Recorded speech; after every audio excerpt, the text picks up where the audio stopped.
more going to be, I'll go over some basic things and then interrupt me if you have questions.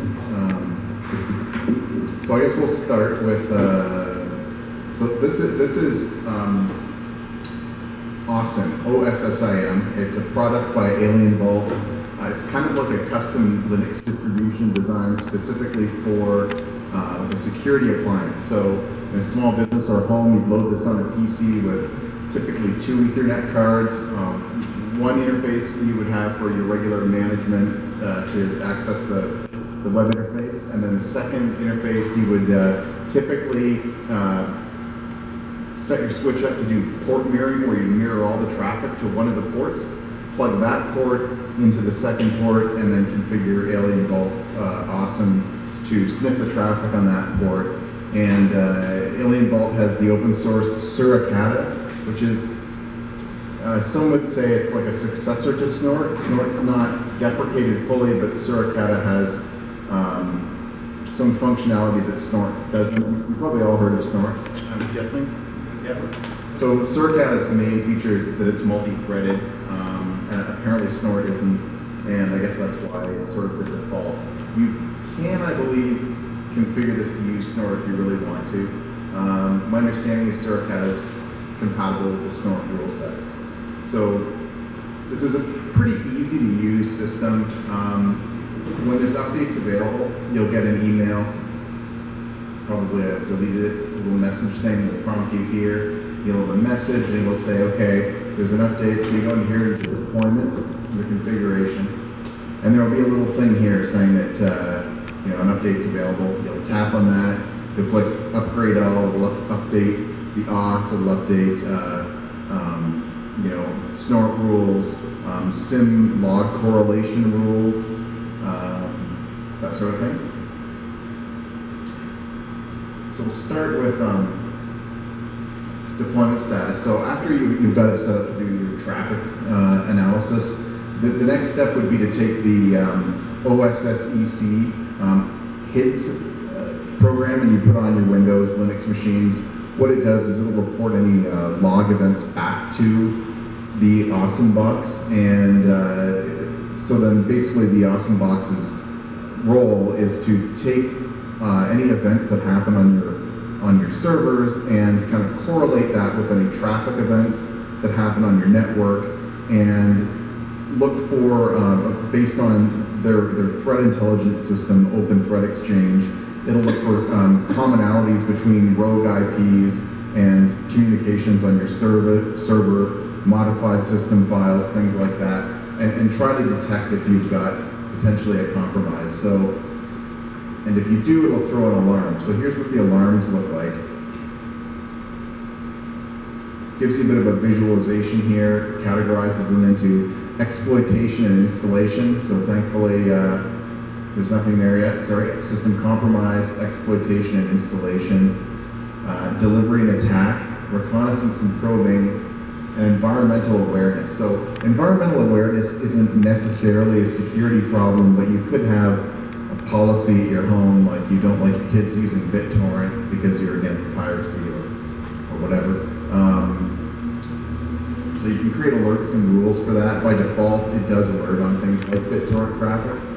So just to sort of scroll through these alarms to give you an idea of the things to track. So you'll see there's a brute force attempt on an FTP server. All this data is actually, I've got a couple racks at a local data center in town, so all this traffic is basically, or all these logging details are collected live right now from there. So this column here will show you if it's known to the OTX, like the Open Threat Exchange. So this one here it's a brute force attempt from a Chinese IP, imagine that, and to SSH on one of the servers there. So we can kind of sort by method. So will it email you alerts? Yes, you can configure it to email you alerts. It would be very noisy. Most of these, honestly, I ignore.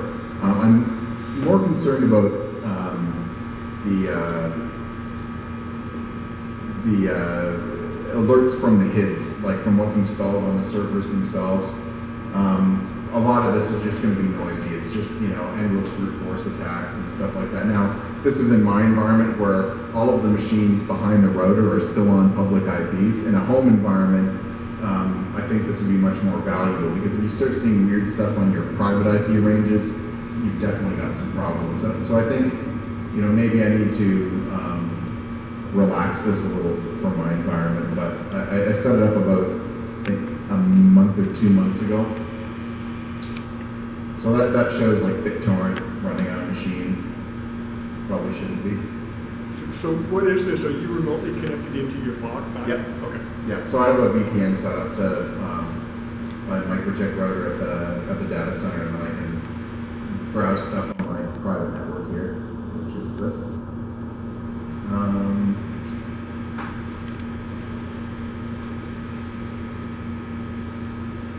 So yeah, so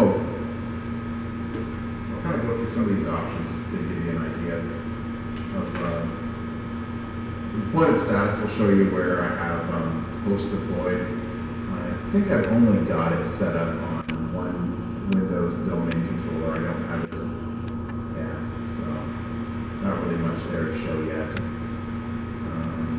So this would be the SIEM log, and you can actually go real time and see the events that are coming in,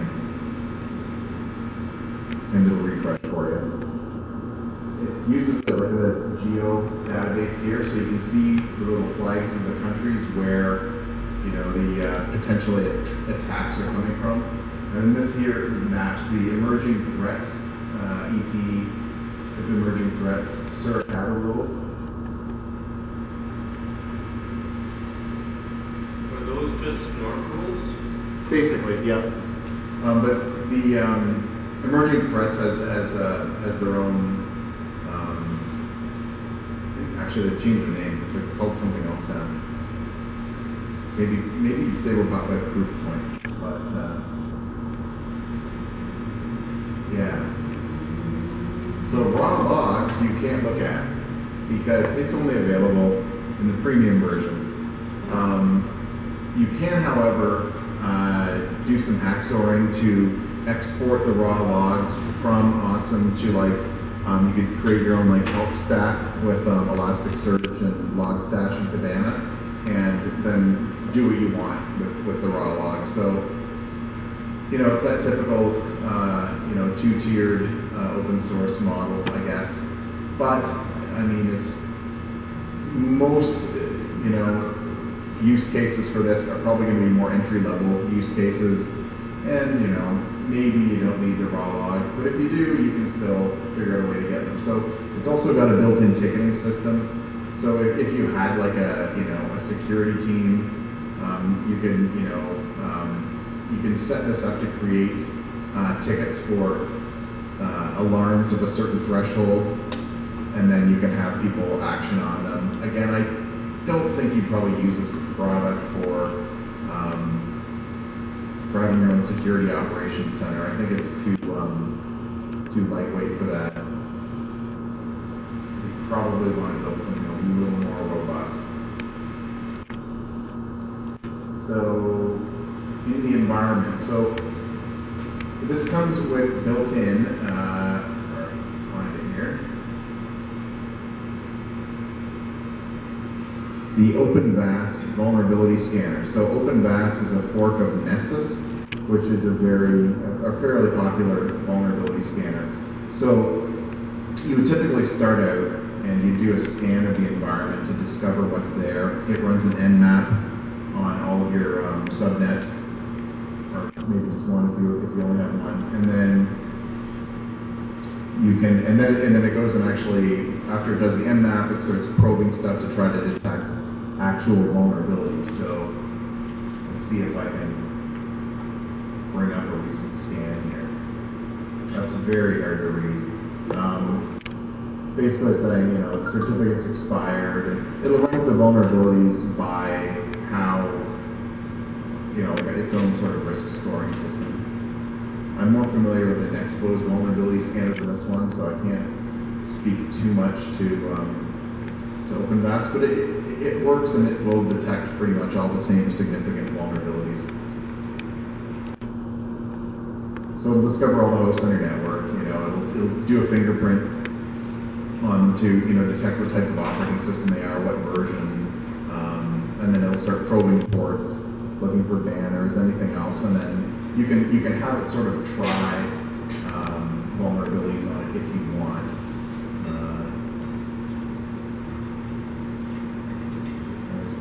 I think that was a full scan I did of the network. So you can, there were no real serious vulnerabilities, or at least none that were a concern to the customer who had them, I guess. Yeah. What sort of horsepower requirements does this thing have? I have this running on a virtual machine on a dual X5680 CPU box. I think it's set up for 6 virtual CPUs. The amount of horsepower you're going to need is going to be directly related to how much traffic you're going to have going through this. I would think, you know, a relatively recent i5 with 8 or 16 gigs of RAM should be fine. I'm just thinking of this as a network guide. You come in, you plug it in while you're consulting, and you let it do its thing, and then you can make recommendations on your way out the door. Yeah, I mean, that would be a great use case. You know, if you were doing consulting, you could hook this up at a customer's location, have it scan, look for anything bad, you know, have it listen on the network for a couple weeks, do a full vulnerability scan of all of their stuff. I think that you can do a credential vulnerability scan and really, let's just see.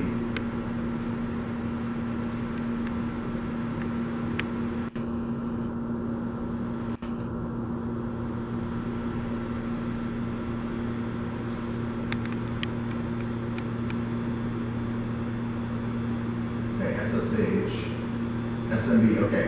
So you can, this supports a credential vulnerability scan, so that means you can use like WMI or any of that, you know, Windows stuff or SSH stuff. It'll actually try to log into the machine and look for out-of-date software that you maybe can't see by just probing the ports. So that's, definitely you want to do that if you really want to see how vulnerable the network is. In a sort of in a small business environment, it only takes one user with weak credentials. If you can get onto that machine, escalate your privileges to like an admin user. If there's like cached admin credentials on the machine, you can probably then get on the domain controller. So you probably do want to do credential scans. So it's got a threat database. Again, that's updated in the deployment area in configuration. So you don't really need to worry about it. It tracks all the vulnerabilities from the OpenVAS project, which are just from like all the regular CVE disclosures. So traffic capture. Probably not going to run that because I don't know what's going to come up in customer machines on the network and stuff. But you can basically, you know, do packet sniffing and stuff with it. Let it stream it to your screen. NetFlow, I guess that will show you like traffic volumes. So I'm not doing a port mirror with this. I've got a MikroTik router for my core router, and I use TZSP, the Tasman streaming protocol, and I copy all the internet-facing traffic through TZSP back to this box, or virtual machine rather. I create a dummy Ethernet interface, and then I use TZSP to PCAP, so that converts it from the Tasman protocol to regular packet capture, and then I use TCP replay to dump that captured packets from the gateway into the dummy Ethernet interface, and then Suricata sniffs that interface. So it's kind of a convoluted way to get the traffic there, but it does work. So I don't have a spare Ethernet. It's, like I said, it's virtualized, so the Ethernet ports are actually full for like public network and NFS storage on the box that it's on. So it was kind of a necessity. If my traffic rose to the point, I'll probably put on a dedicated box and then just port mirror it. So I ideally it wants to have a port mirror and it wants to be behind your main firewall or in front of it? Right, yeah, so you put it behind your firewall, and then you port mirror your switch, because you might have like machine to machine, like say if you're in a public environment, you like a school or something, you might have kids on Wi-Fi, maybe trying to hack into things. They might not be coming through the internet, they might just be coming through the local network, maybe trying to change the report cards or something like that. So if you mirror the switch, you can see anything, you know, they're trying to run Interpreter or something like that locally. You can have some visibility to that rather than just being worried about in and out threats to the internet. So yeah, so I think that's really more or less it. What do you have to do to your servers? Do you have to put clients on your servers or anything? So you can. This talks to the OSSEC. It's like an open source host intrusion detection service for Windows or Linux. And it basically, it'll look for changes in critical system files to try to detect rootkits and things like that. And it will stream kind of heartbeat of your system back, network traffic samples, all that, back to OSSIM for analysis and correlation with the other data sources and threat sources. What is awesome? Sorry? What is awesome? You said awesome box? That's Yeah, not awesome like AWESOM, but OSSIM, Open Source Security Information Management, I think is what it stands for. So, okay. It's the employee, yeah, I was going to say,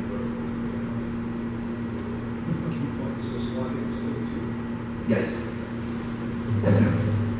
I think OSSEC, you can configure OSSEC to look at any of your logs, so like your Apache logs, and stream it all back into here. And then you can write custom log correlation rules, so that depending on what your use case is, and I haven't done any of that stuff. I have a training course coming up for Splunk, because that's what we use at work. We don't use this. So I'm going to learn some of that stuff, I guess, but yeah, you know, you could tie together, yeah. So I guess this is still much like a beginner's overview. It's got nice and lots of nice charts and graphs, so which are pretty meaningless because really this environment's just too noisy. If you did find anything, it'd be a needle in a haystack. So. Do you have any ideas of how to get around that problem? Because I have that problem too. Too much noise. I think that's where you have to get into the customization, and you ignore stuff like all those brute force attacks from China and, you know, some of the other countries where there's really, I don't know, they seem like they have great firewalls to keep anything out, but don't seem to keep tabs on their own problems. Yeah, it should be loading stuff there, but it seems to be taking a while.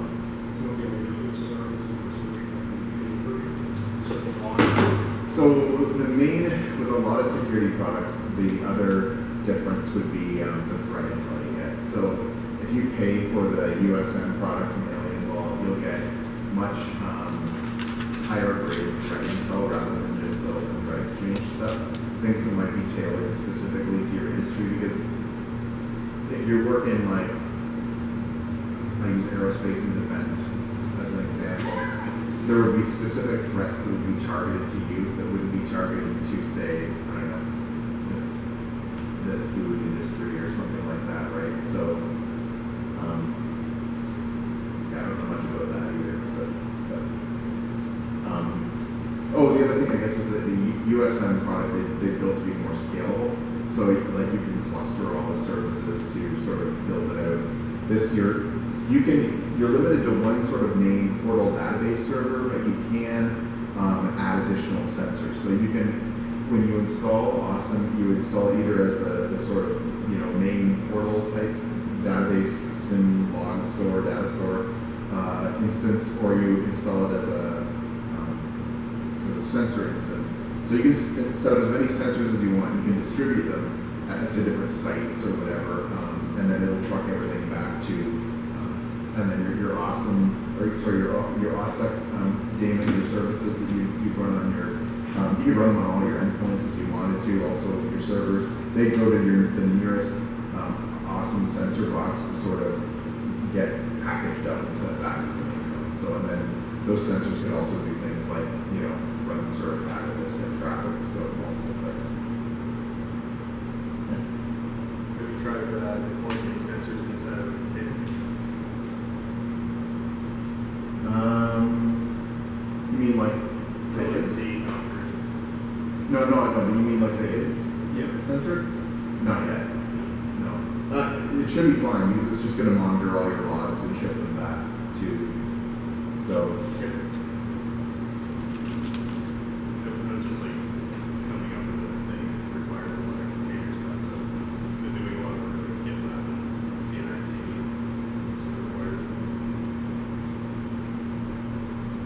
Yeah, it's a good idea because then it gives you that visibility across your, all your containers to see what could be going on. Like you don't necessarily need to use this for security. You could use it for all sorts of things. Like it will also track availability. So it's got Nagios built into it for monitoring. So you can, there's other things you can do with it other than security. But if you wanted to use it for like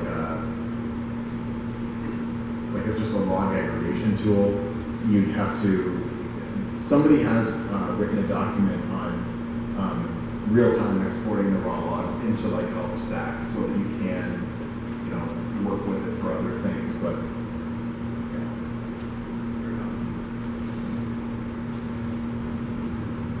So what have you found, like how has this helped you so far? I'd say the biggest value I've gotten from it so far, other than taking an hour of sleep away from me every night, would be probably the vulnerability scanner. I like doing that. I'm going to try and scan all of the machines that are hosted on my network probably once a month, just to give people a heads up if they do have some kind of known vulnerability on their machine, because So do you have to look at that manually and then send emails to people, or does the system do that for you? yeah, no, I mean, when I do the vulnerability scan, I go through, I'll go through the report and then just send them emails and say, usually I'll look through it and say, okay, here's what you have to do to fix this problem, and give them instructions and maybe like a link to, generally, most of the time, yum update or apt-get update, apt-get upgrade will fix the problem. So, unless they're a WordPress user. So, yeah. Yeah, so I guess that's it. Unless anybody has any other questions. John, not really related to this, you said the switch sending all the traffic to the port. That's different than port mirroring. Right, it's dependent on the switch. I've done it. I did it on an HP switch to run Wireshark against it. It's basically setting a back point to a port. Yeah. Which can be kind of noisy. But yeah, it just copies up the whole. Much easier. Yeah, you're not going to have to. Now, a lot of things switches may not support it, but it just copies all the traffic from the port. If there's more than like a gigabit of traffic, what happens? I don't know. You lose packets, I guess, yeah. But it doesn't necessarily need every single packet. It just wants to kind of keep tabs of where connections are happening. Because one of the main things it'll do is, if like OpenVAS Exchange is an IP reputation database, so it's going to see, are any of the machines in your network connecting with known malicious hosts, and then send you an alarm based on that. So.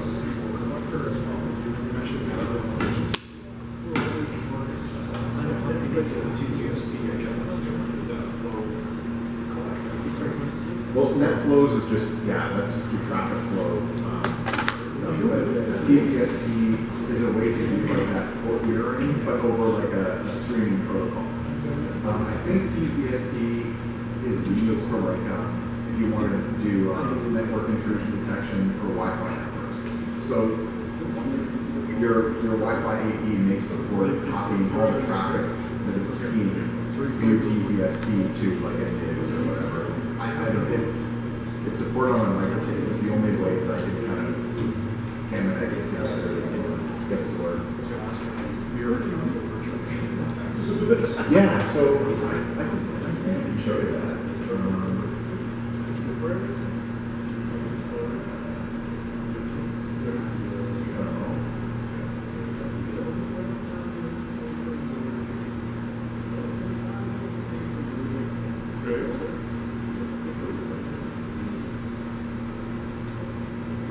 Yeah, so you use LastPass out there. Yeah. Oh yeah, yeah. Where is it? No, it's under traffic flows and net flows, I think. I believe. Double check. Yeah.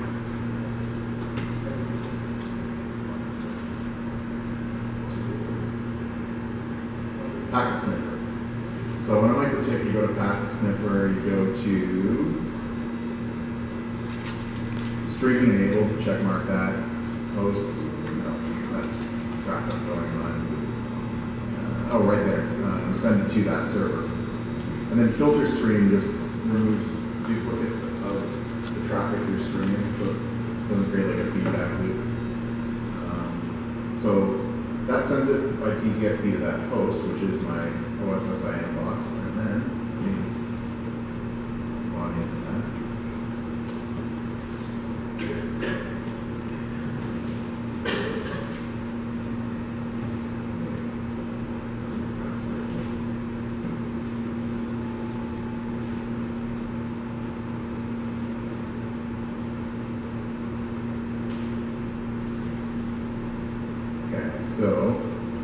So normally if you just had the second Ethernet port, you're doing the port mirror, you go into configure your sensor and enable it in there.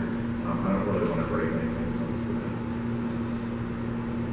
to go to, they call it jailbreaking, but that's just the shell. So I don't know if you can see that very well, but ETH10 is my fake Ethernet port.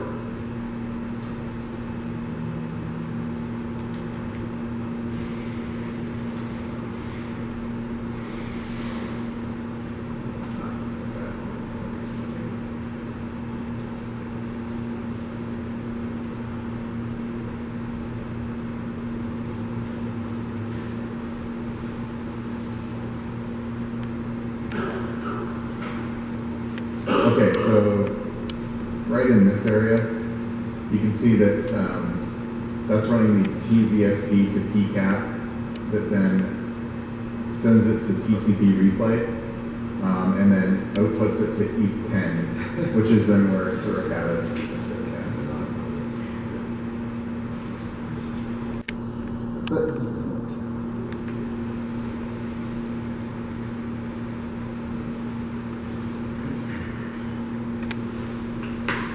Were you able to detect rootkits? Sorry? Were you able to detect rootkits? None that I found on my machines, so that's good, I guess. There's actually a fairly interesting rootkit for Linux called Horse Pill. I don't know if any of you guys have heard of Horse Pill, but what it does is I think it's the init RD, like the RAM disk, isn't signed because it's when you recompile the kernel or when you it's sort of generated locally, like it's built locally, and so they use LXC, like the containers, to run the rootkit sort of at the the hypervisor level, and then it actually boots all of Linux into like a C groups type container, so you never see it. And then there's a hook in it, so that whenever you go to do an update, reinstall a new kernel, it adds itself when it rebuilds the RAM disk. So you never know that you have this rootkit, but meanwhile, yeah. In the last like 2 years, they basically said that virus scanners are kind of pointless. They almost make your computers more weak now because they only have a very fine detection rate. And then on top of that, a lot of the banks, I think there's like a pending disclosure right now apparently that's saying something like 140 banks have been infected by this new virus that only resides in RAM only and like that. Yeah, fileless malware. And it just sits in RAM, so the virus scanners don't even know that it's there. Most virus scanners, well, I think when they say that, they don't mean you don't need a virus scanner. What they mean is that signature-based detection is dead because most good malware is polymorphic and the hash changes all the time. So to use signature-based detection is totally useless. What you generally want is a antivirus that has like a host kind of firewall thing that blocks like shellcode injections. Because have you ever used Metasploit? Okay, so it tries to block, like the good ones will try to block memory injections, and yeah. The other point wasn't just that. The other point was also the fact that a lot of, well, especially in Windows, obviously, a lot of virus scanners have to look a lot deeper into the fodder the OS than it normally would. So Like Symantec? expanding your attack surface. So a couple years ago, there was a serious vulnerability in Symantec's antivirus scanner, which sucked because it ran on Exchange servers to scan for